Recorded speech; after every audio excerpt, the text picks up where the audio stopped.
Sound clear हो तो आप बता देना एक बार।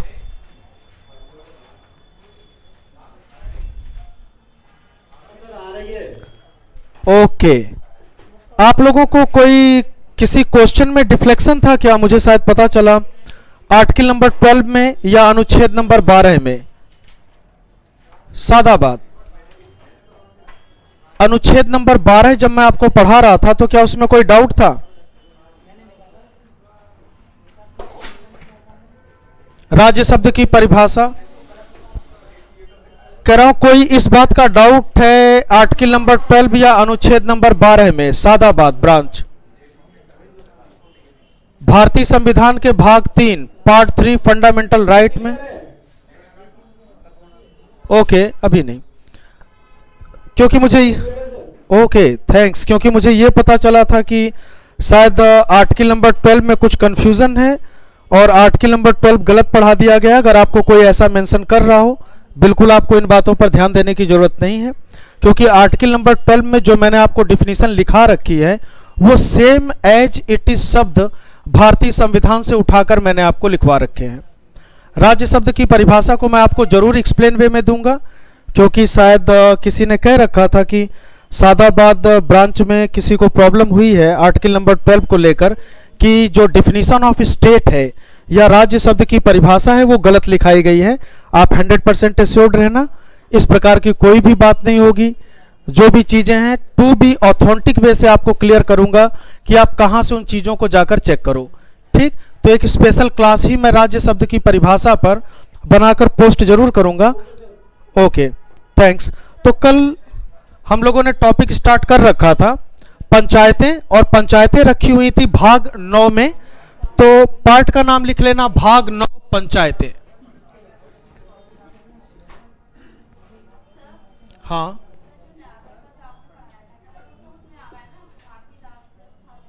हाँ बिल्कुल, हाँ। तो भारतीय राज्य व्यवस्था में चैप्टर नंबर 9 पंचायतें, कल हम लक्ष्मीमल सिंघवी समिति कर रहे थे, उसमें मैंने बाई मिस्टेक या जल्दबाजी में जो 1986 था उसकी जगह शायद 1993 लिखवा रखा है। लक्ष्मीमल सिंघवी की समिति के सामने 1986 लिख लेना। सादाबाद आप भी लक्ष्मीमल सिंघवी समिति जहां लिखी है, जहां उसमें 1993 लिखा हुआ है, उसे 1986 लिखो, 1986। हाँ, पीके थुंगन 1991 रहने दो। नहीं, कई जगह 87 लिखा है, कई जगह 88 लिखा है, आप 86 लिखकर चलो। हाँ, कई जगह 86 लिखा है, कई में 87, कई में 88। पीके थुंगन 91 पर, लक्ष्मीमल सिंघवी समिति पर कहां?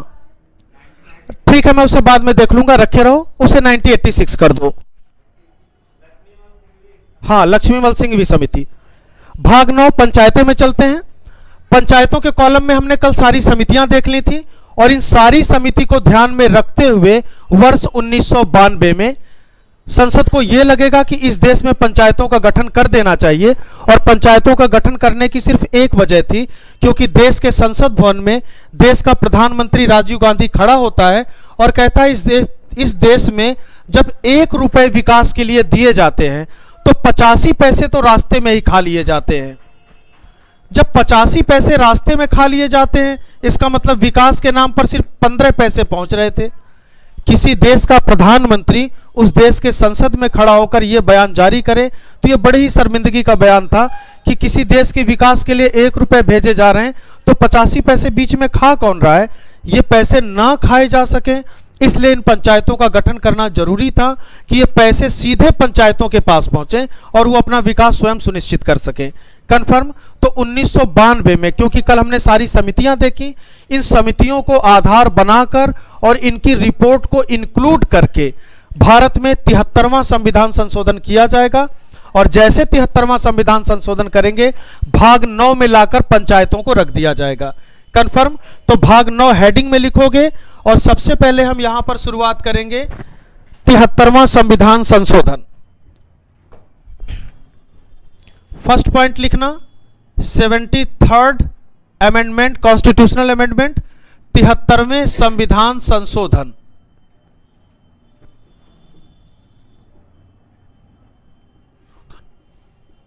1992, 73वें संविधान संशोधन 1992 के द्वारा, यहां पर एरो लगा देना और इसके द्वारा जितने पॉइंट्स होंगे उनको हम 1 बाई 1 लिखना शुरू करेंगे कि 73वें संविधान संशोधन 1992 के द्वारा हुआ क्या। ठीक, पहला काम तो यह होगा कि पंचायतों को भाग 4 से निकाल कर लाकर भाग 9 में रखेंगे। तो आपसे डायरेक्ट क्वेश्चन पूछता है कि पहले पंचायतें कहां रखी हुई थी, तो संविधान के भाग 4 अनुच्छेद 40 में। वर्तमान समय में पूछे कहां रखी हुई है, तो भाग 9 अनुच्छेद 243। तो इसमें पहला पॉइंट लिखोगे 73वें संविधान संशोधन 1992 के द्वारा पंचायतों को संवैधानिक मान्यता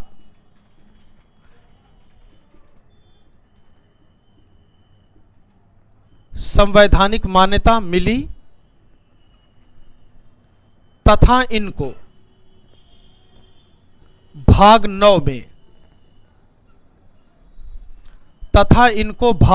9 में जोड़ा गया।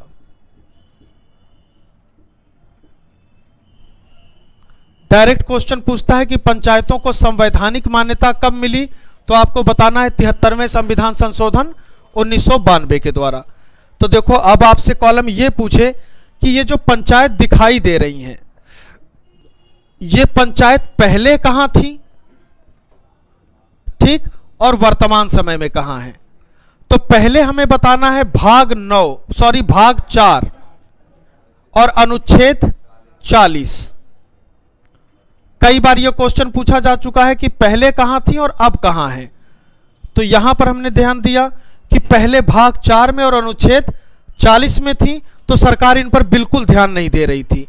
कंफर्म, जैसे संवैधानिक मान्यता मिलेगी तो वर्तमान समय में कहां है, भाग 9 अनुच्छेद 243।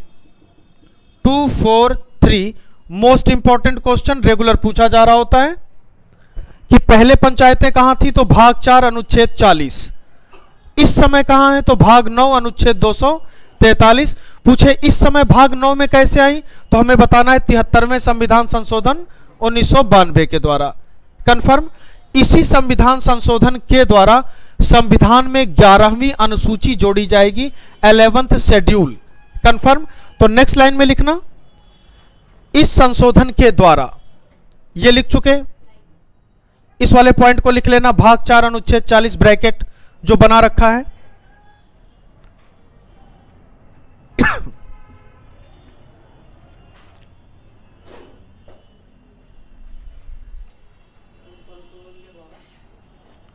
अभी लिखवाता हूं, ठीक, ये जो ब्रैकेट में था ये पॉइंट आप लिख चुके या नहीं, ठीक। तो इस अमेंडमेंट के द्वारा कॉन्स्टिट्यूशन में या संविधान में 11th शेड्यूल जोड़ी जाएगी या 11वीं अनुसूची जोड़ी जाएगी। तो नेक्स्ट पॉइंट में लिखना, इस संशोधन के द्वारा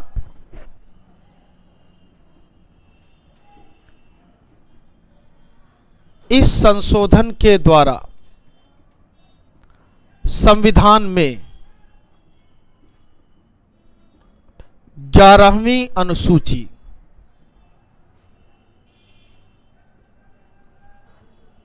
जोड़ी गई।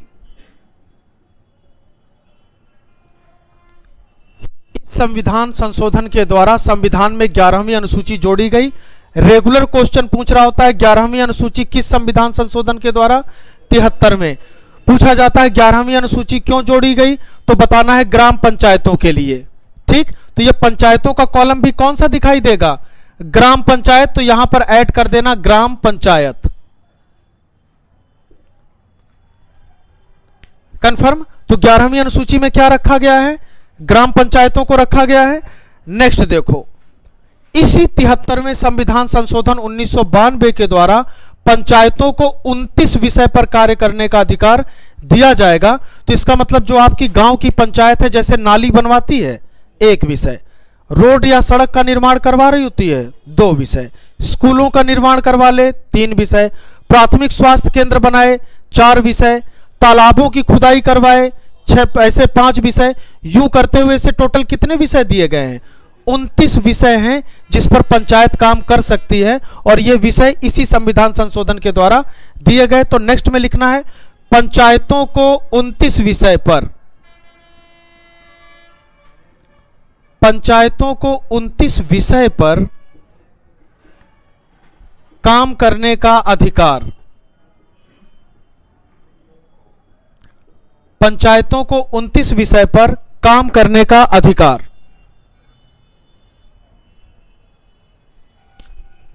पूछे इस संविधान संशोधन के द्वारा पंचायतों के लिए कुल कितने नए अनुच्छेद जोड़े गए? तो पंचायतों के लिए कुल 16 अनुच्छेद जोड़े जाएंगे। कंफर्म?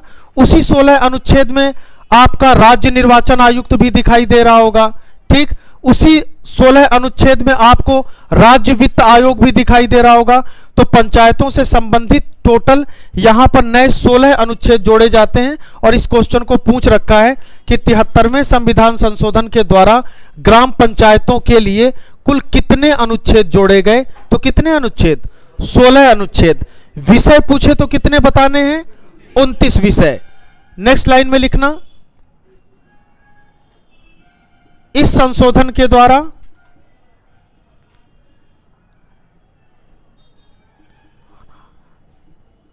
ग्राम पंचायतों के लिए 16 अनुच्छेद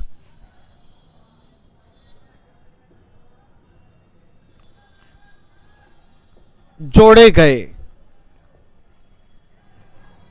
इस संशोधन के द्वारा ग्राम पंचायतों के लिए 16 अनुच्छेद जोड़े गए,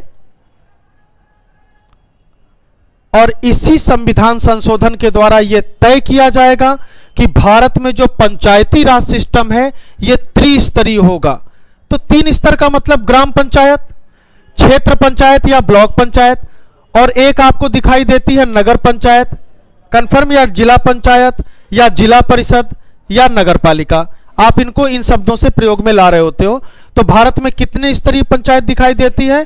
3 स्टेप पर दिखाई देगी, ग्राम पंचायत, क्षेत्र पंचायत एवं जिला पंचायत। तो नेक्स्ट लाइन में लिखना, भारत में त्रिस्तरीय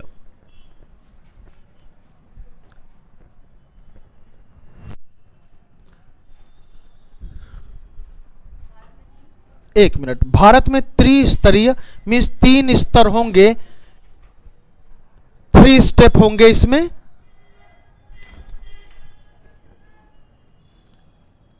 त्रिस्तरीय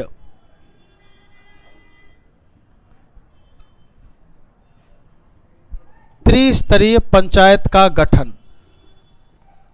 और त्रिस्तरीय पंचायत के गठन में फर्स्ट नंबर पे कौन दिखाई देगी? ग्राम पंचायत। सेकंड नंबर पर क्षेत्र पंचायत या ब्लॉक पंचायत। थर्ड नंबर पर जिला, या इसे नगर भी कह देते हैं, जिला पंचायत या नगर पंचायत।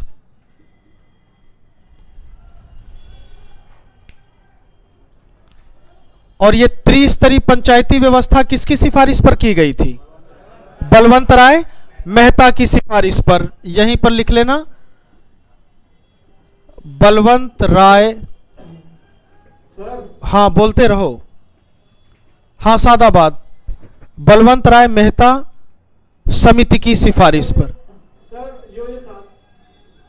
सादाबाद भी नगर पंचायत है। हाँ बताता हूं सादाबाद क्या है। अभी नगर पालिका आपको स्टार्ट करूंगा, तो नगर पालिका, हाँ बताता हूं आपके लिए, बताता हूं कि सादाबाद में क्या होगा। जैसे भाग 9 का शुरू करूंगा तो देखो एक खास बात, कुछ शहरों के नाम लिखूं। जैसे मैं कह दूं आगरा, कंफर्म?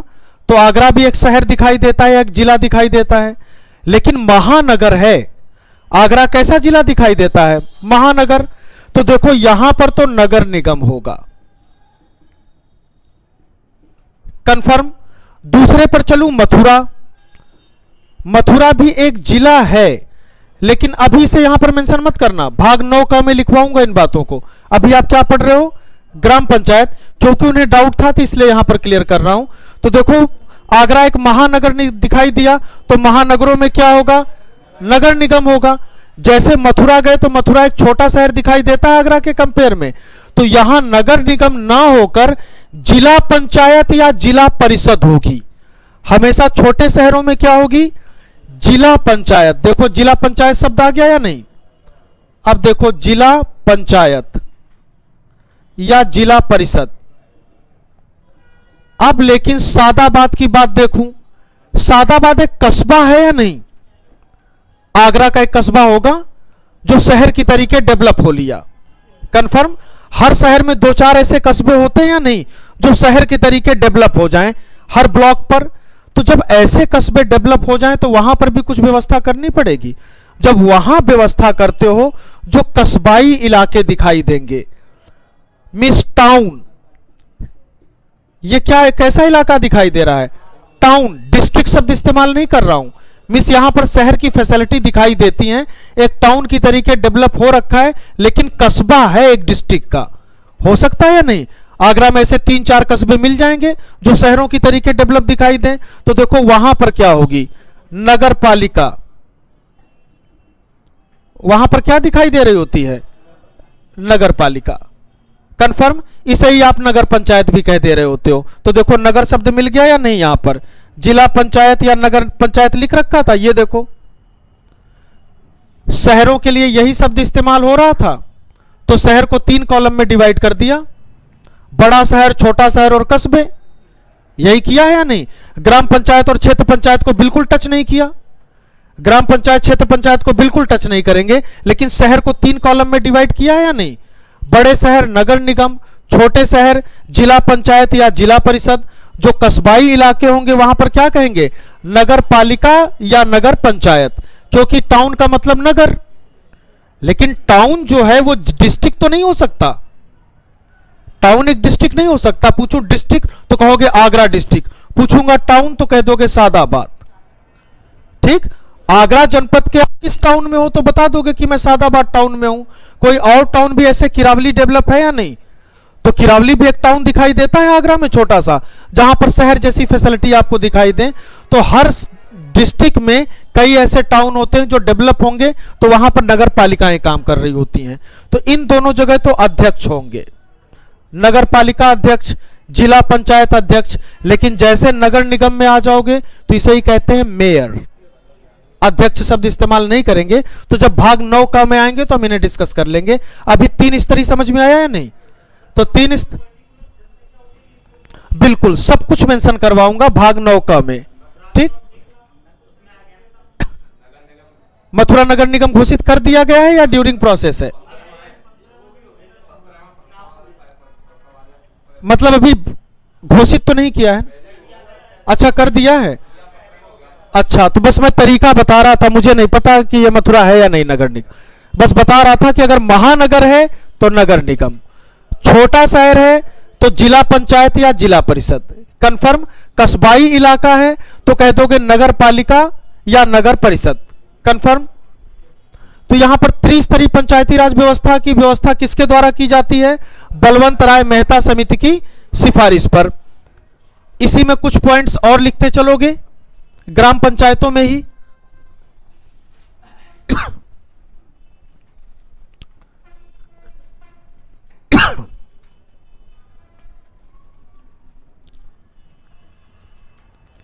नेक्स्ट पॉइंट लिखना, पंचायतों में एससी एवं एसटी को उनकी संख्या के आधार पर आरक्षण। एससी एसटी को उनकी संख्या के आधार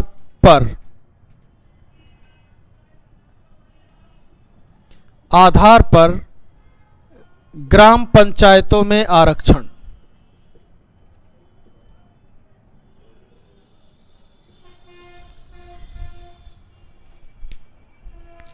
साथ ही मात्र पंचायत एक ऐसी जगह है जहां महिलाओं को 1/3 आरक्षण दे दिया गया है। मींस जितनी भी सरपंच या प्रधान बनेंगे उसमें 1/3 महिलाओं का होना अनिवार्य है, मीन्स उनकी सीट रिजर्व रखी जाएगी। इसी बात को कॉलम पे रख के रखा जा रहा है कि फिर संसद और विधानसभा में भी महिलाओं की 1/3 सीट आरक्षित क्यों नहीं की जाती। लेकिन ग्राम पंचायतों में इस बात की व्यवस्था 73वें संविधान संशोधन के द्वारा कर दी गई थी। तो नेक्स्ट पॉइंट में लिखना, नेक्स्ट पॉइंट में महिलाओं को 1/3 स्थान पर आरक्षण,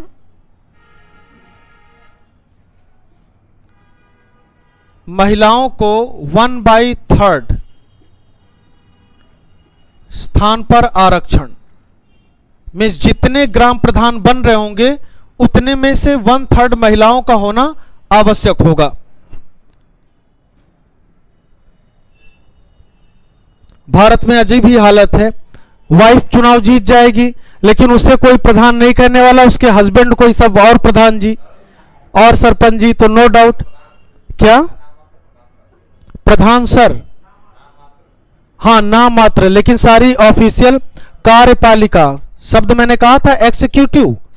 जब पूछा जाए संघ की कार्यपालिका तो कह देना केंद्र सरकार, जब कहूं राज्य की कार्यपालिका तो राज्य सरकार, लेकिन जब कह दिया जाए गांव की कार्यपालिका, ग्राम पंचायत, गांव की कार्यपालिका का प्रमुख गांव का प्रधान या सरपंच, कार्यपालिका शब्द इस्तेमाल करेंगे। एग्जीक्यूटिव, जो प्रोसेस संसद में चलेगी सेम गांव में चलती है, बस दिखाई नहीं देती, ठीक है।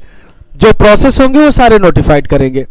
नेक्स्ट पॉइंट में लिखना, पंचायतों के लिए, पंचायतों के निर्वाचन के लिए राज्य निर्वाचन आयोग, पंचायतों के निर्वाचन, निर्वाचन का मतलब होता है चुनाव या इलेक्शन। पंचायतों के निर्वाचन के लिए स्टेट इलेक्शन कमीशन या राज्य चुनाव आयोग।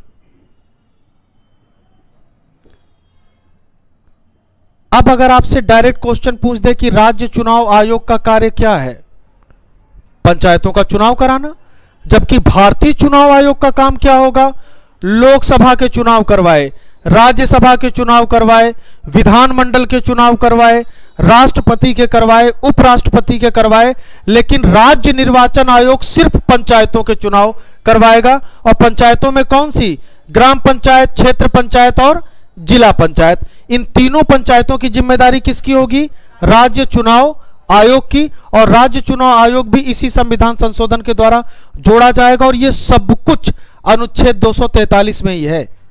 243 ए, 243 बी, 243 सी करते हुए 16 अनुच्छेद जोड़े थे या नहीं, राइट, 16 तक जोड़े थे या नहीं।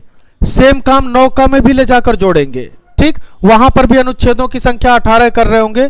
तो जितने अनुच्छेद जोड़े जाएंगे, बाद में क्या करें, ए से लेकर चलते चले आए बी जहां तक पहुंचे, ठीक, और उसके बाद फिर यहां से शुरू कर दो, मान लो टी तक पहुंचते हो तो टी ए टी बी कर सकते हैं या नहीं। तो इस प्रकार से इनकी संख्याएं सिर्फ बढ़ाई गई, ठीक। लेकिन रहा अनुच्छेद 243 ही, मैं लिख दूं 243 ए, 243 बी, 243 सी, यूं करते हुए आ सकता हूं या नहीं, अनुच्छेद एक ही होगा 243।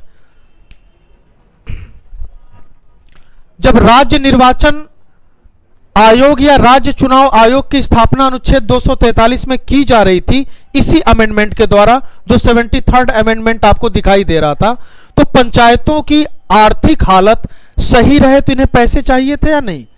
तो इसका मतलब राज्य वित्त आयोग या स्टेट फाइनेंस कमीशन का भी गठन किया जाएगा, कंफर्म। और राज्य वित्त आयोग की भी व्यवस्था यहीं पर की जाती है।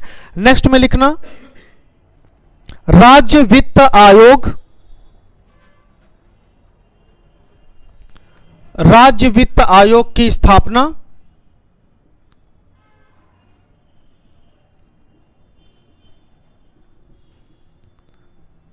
पूछे क्यों, कह दो पंचायतों की आर्थिक हालत सही करने के लिए, ताकि पंचायतों की आर्थिक हालत सही होगी तभी वो अपना विकास कर सकती हैं। तो पंचायतों की आर्थिक हालत में सुधार के लिए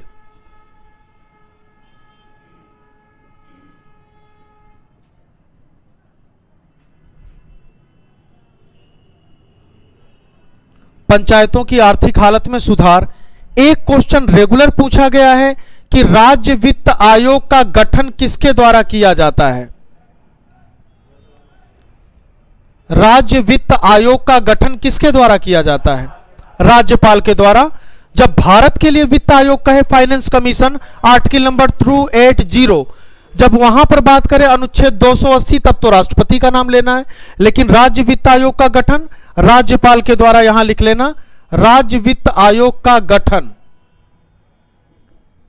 राज्यपाल के द्वारा।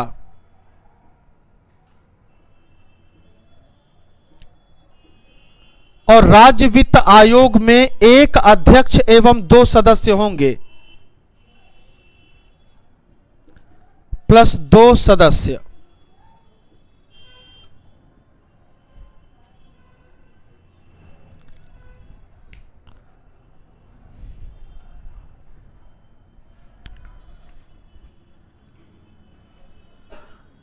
एक क्वेश्चन पूछ रखा है कि किस अनुच्छेद में से, तो 243। अब जरा ABCD पर काउंट करो, किस नंबर पर जाएगा? क ख ग घ अंग से जरा चलना शुरू करो तो किस नंबर पे जा रहा है? अरे ABCD पर काउंट तो करो इसे, जिस नंबर पे जाएगा वही लिख दूंगा। क से लेकर अंग तक 5, मिस ई हो गया, तो 9वें अक्षर पर ABCD का कौन सा अल्फाबेट आता है? तो लिख, सही आई आ रहा है या नहीं? तो 243 आई। ठीक, राज्य वित्त आयोग या स्टेट फाइनेंस कमीशन। राज्य निर्वाचन आयोग दिखाई दे रहा था या राज्य चुनाव आयोग? तो एक बार और काउंट करोगे, मैं लिख दूं 243 ट। अब जरा ट पे काउंट करो, कौन सा नंबर आया? काउंट करो, अंग तक 5। अरे क्या क ख ग घ भी भूल गए? कितने आएंगे नंबर? काउंट करो, 12 आए हैं ट। हाँ, टमाटर वाला ही ट। पाकिस्तान पूरा परेशान है, टमाटर नहीं मिल रहे और आप ट से टमाटर ही भूल गए। कौन सा नंबर आया? 11वां। 11वां नंबर पर ABCD का कौन सा नंबर आएगा? के। तो लिख दो 243 के। काउंट कर लो, राज्य निर्वाचन आयोग अनुच्छेद 243 ट, और या लिख सकते हो 243, क्या बताया था? के सही है या नहीं? गड़बड़ी मत करना।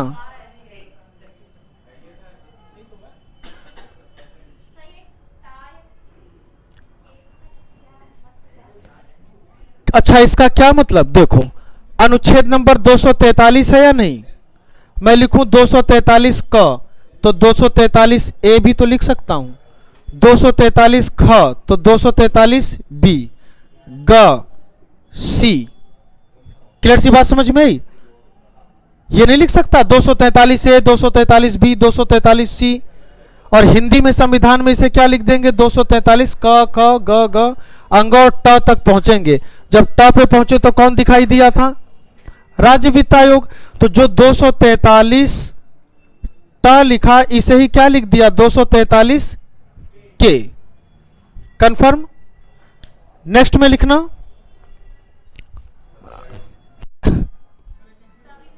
अच्छा ओके। काउंटिंग सही कर रखी है या नहीं? तो फिर सही है। हाँ, राज्य वित्त आयोग किस नंबर पर दिखाई दिया है? 243 छ।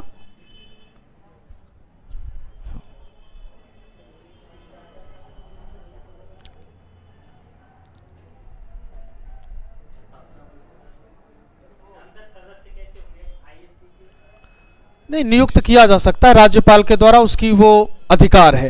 हो सकता हो कोई किसी को फाइनेंस के बारे में अच्छी जानकारी हो, रिटायर्ड हो, उसे भी कर सकता है वो। इसके लिए कोई अलग से क्राइटेरिया नहीं बनाया गया कि इसी शख्स को किया जाएगा। केंद्रीय वित्त आयोग में 5 सदस्य, 1 अध्यक्ष और 4 सदस्य, और वो रखा हुआ है आर्टिकल नंबर 280 में, अनुच्छेद नंबर 280 में।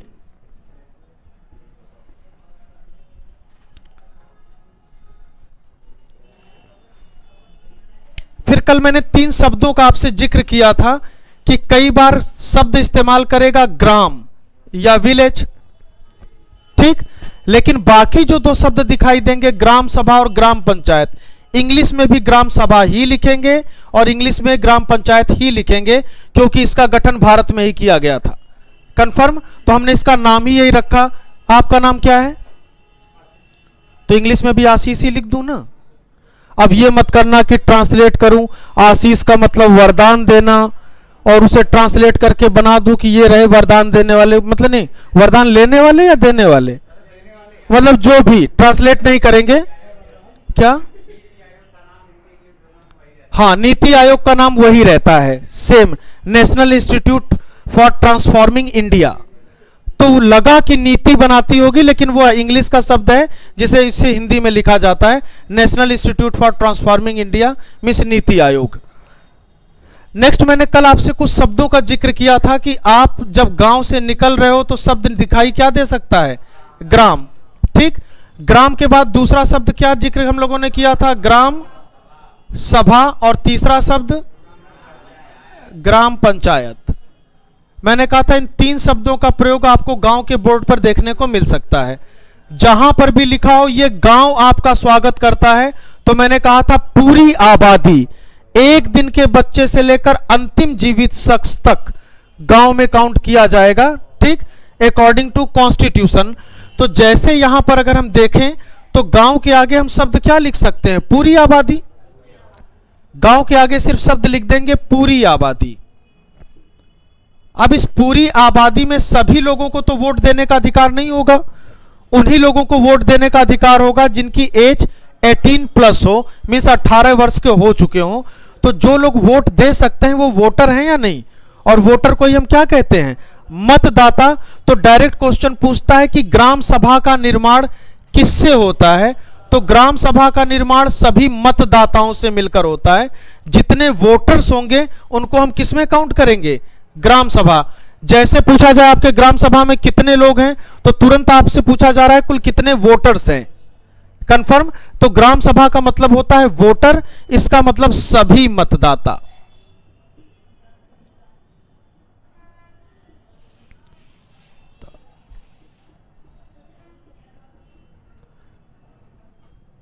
जैसे ग्राम सभा शब्द कह दे, इसका मतलब गांव में जितने वोटर हैं सबको गिन लो। देखो कैसे, पूरी आबादी का मतलब हो सकता हो गांव में 5000 की आबादी थी, एक बच्चे से लेकर अंतिम जीवित शख्स तक।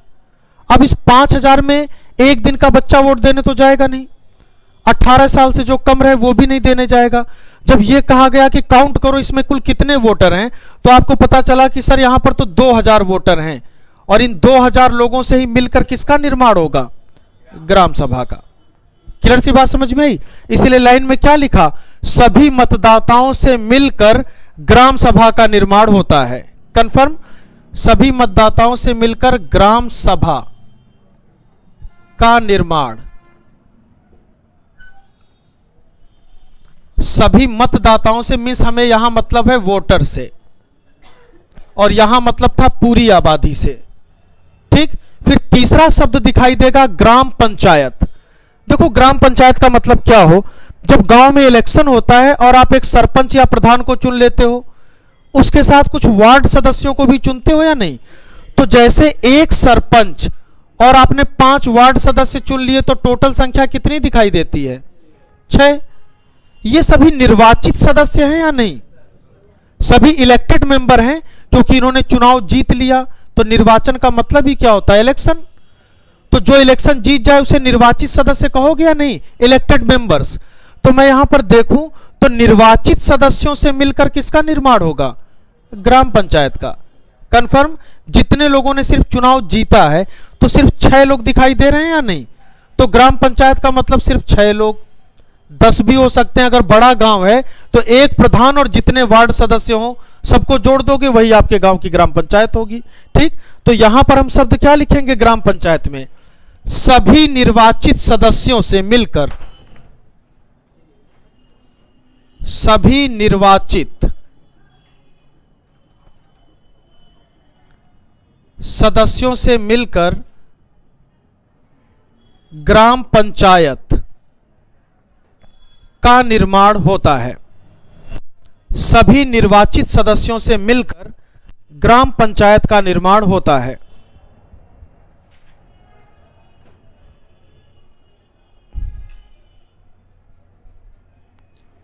हो गया।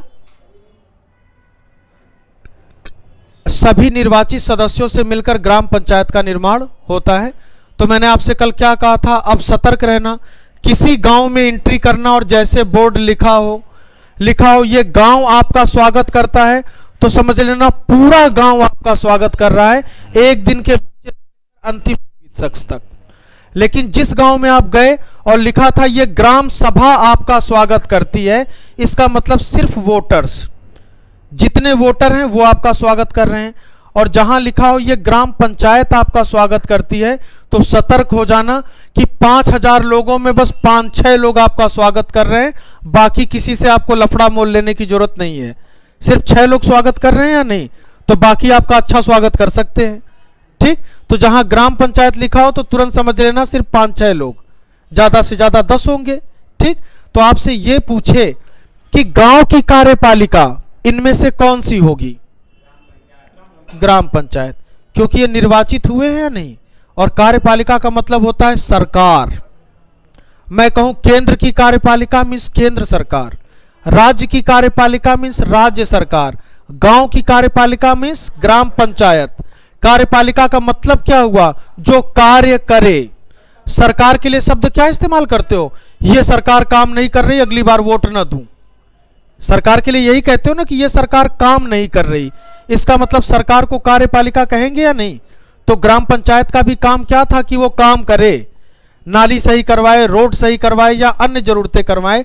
तो गांव की कार्यपालिका ग्राम पंचायत। कंफर्म? नेक्स्ट लाइन में लिख लेना, गांव की कार्यपालिका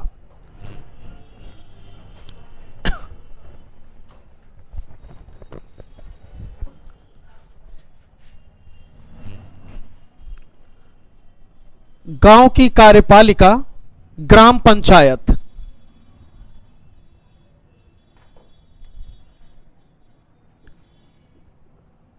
गांव की कार्यपालिका ग्राम पंचायत।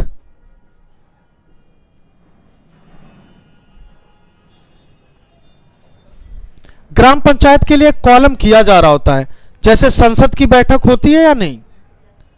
कंफर्म? तो जैसी बात है, बैठक इसे भी करनी होगी, प्रत्येक महीने करनी होगी, यह संविधान में लिखा हुआ है। मींस ग्राम पंचायत की बैठक।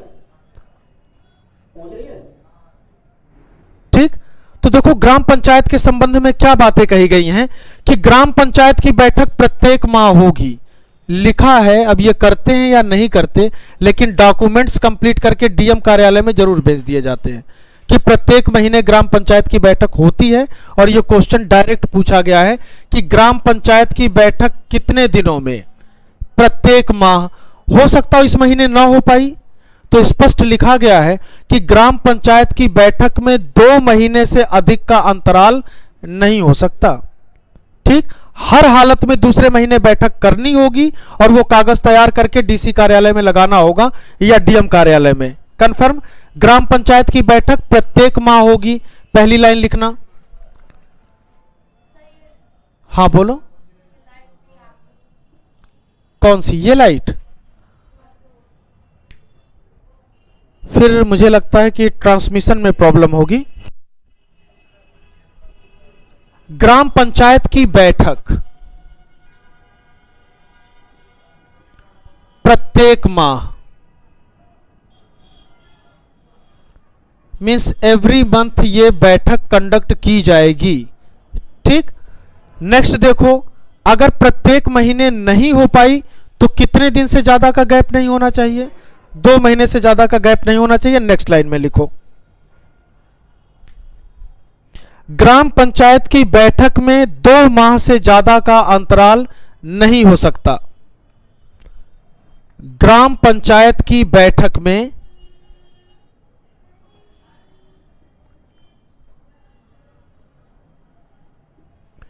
2 माह से अधिक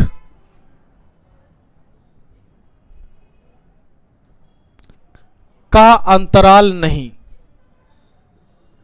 मिस इंटरवल टाइम अगर देखा जाए तो 2 मंथ से या 2 मंथ से ज्यादा नहीं हो सकता इनकी सिटिंग में। इन्हें जवाब देना पड़ेगा, ग्राम पंचायत सस्पेंड भी की जा सकती है।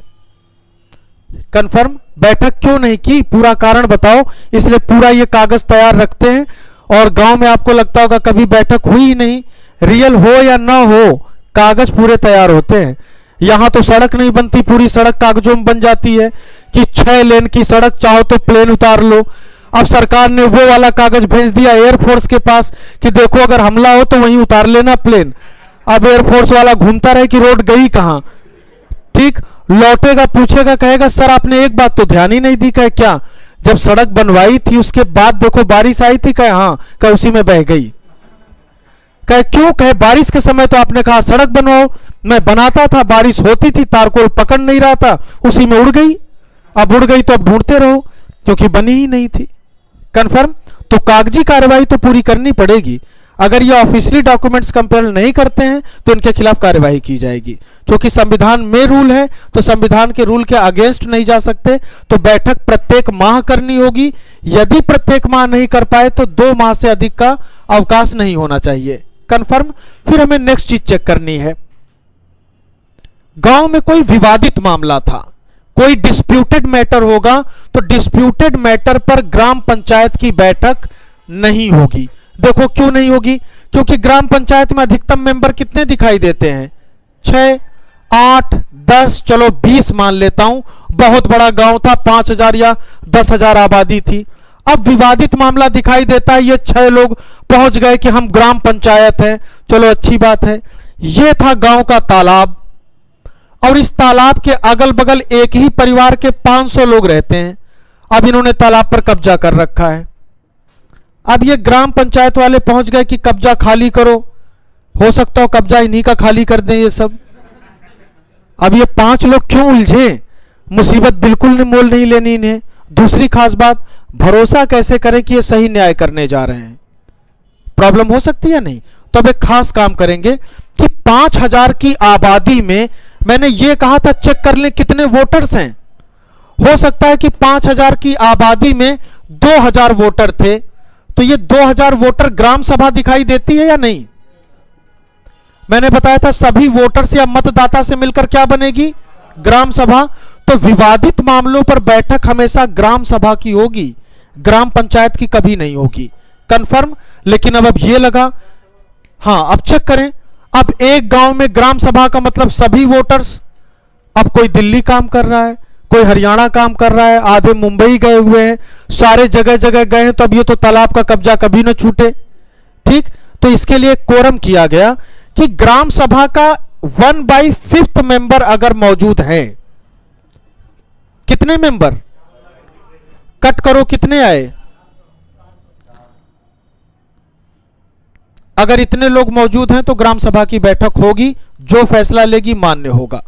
अगर इस फैसले पर यह कार्यवाही नहीं करते हैं और यह तालाब खाली नहीं करते हैं तो ग्राम सभा के डिसीजन से प्रशासन को अवगत करा दिया जाएगा और प्रशासन से सहायता लेकर इस तालाब को खाली करवाया जाएगा। क्लियर सी बात समझ में आई। तो नेक्स्ट लाइन में हम क्या लिखेंगे, विवादित मामलों पर या डिस्प्यूटेड मैटर पर।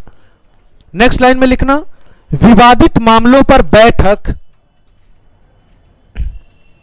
विवादित मामलों पर बैठक सदैव ग्राम सभा की होगी। विवादित मामलों पर बैठक सदैव ग्राम सभा की होगी। हो गया।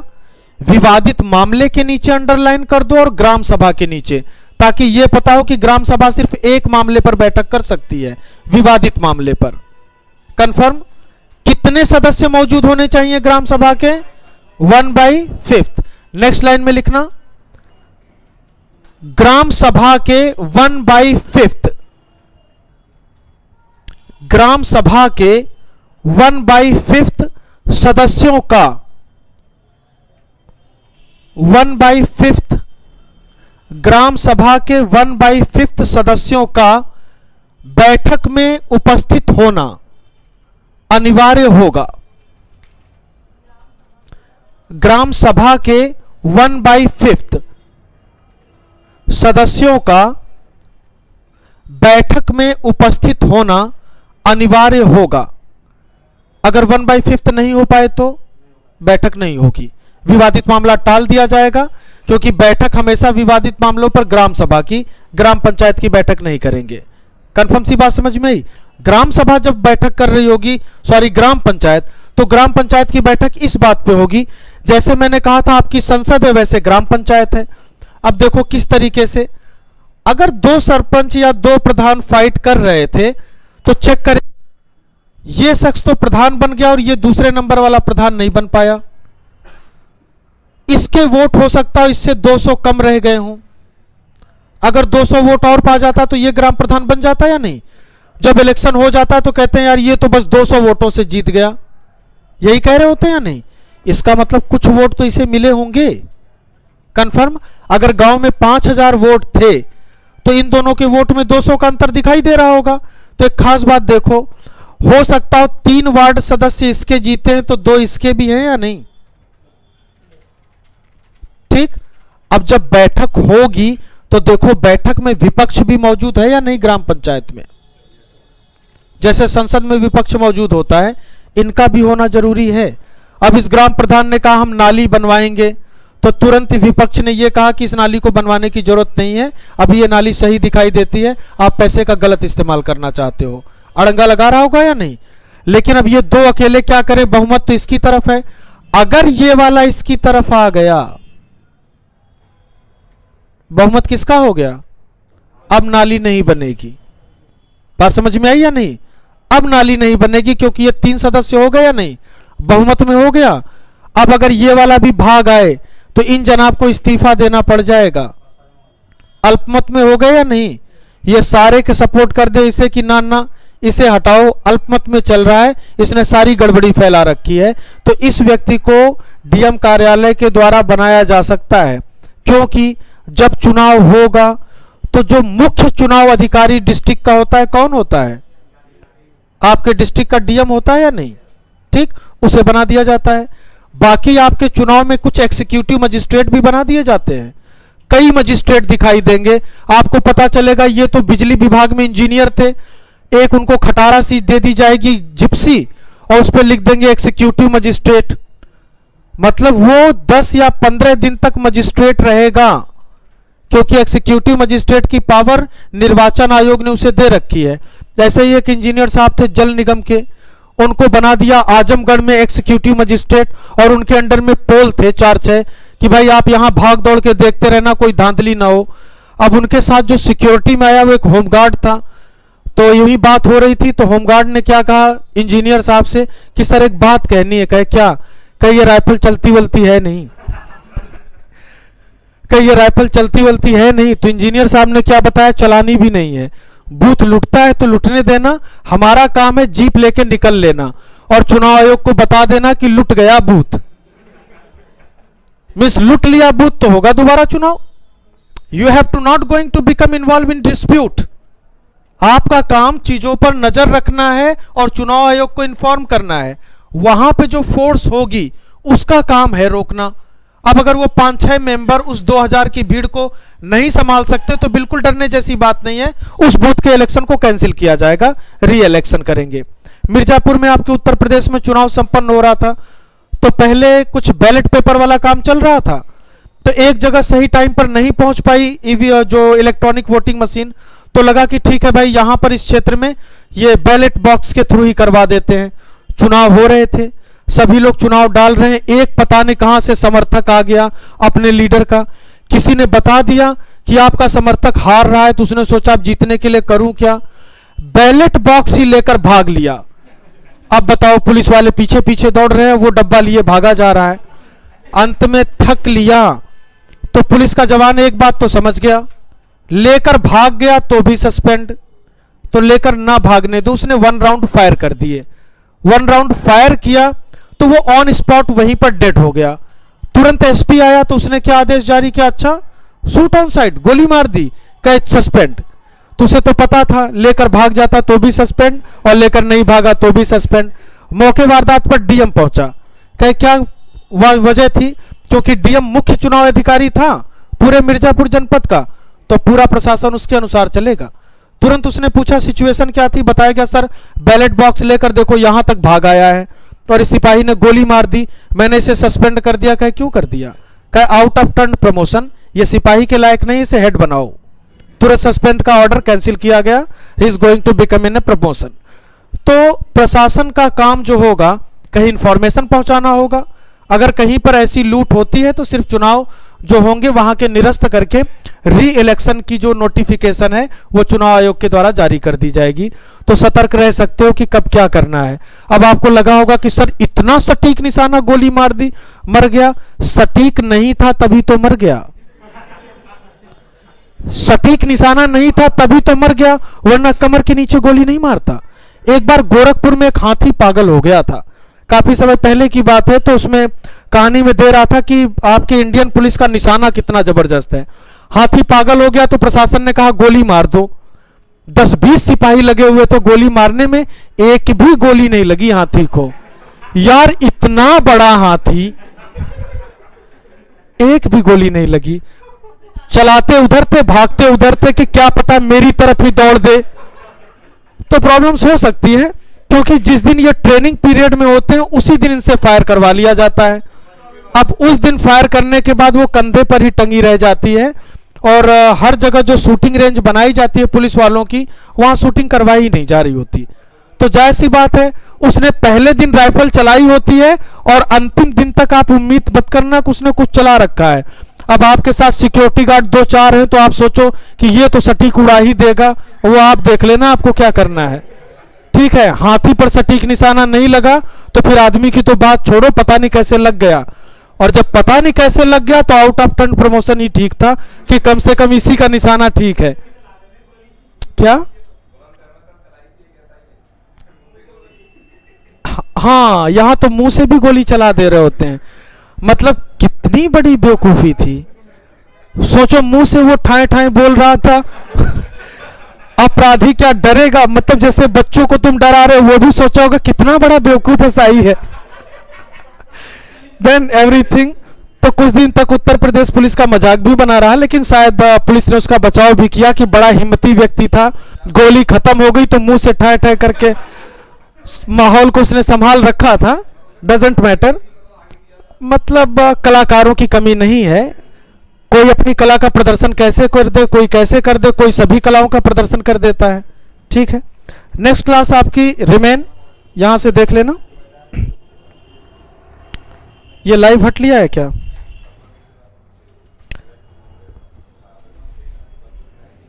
कल आप लोगों के 9 से 12 समथिंग रिवीजन कुछ क्लासेस, क्वेश्चन आंसर एक्सेट्रा। ठीक है, तो कल 9 से 12 मैं नहीं, शायद केशव सर आप लोगों के जो क्वेश्चन आंसर सेशंस होते हैं पूरे वीक के, वो क्वेश्चन आंसर सेशंस कर रहे होंगे। एक बार बात जरूर कर लेना। ओके। कौन मर जाता?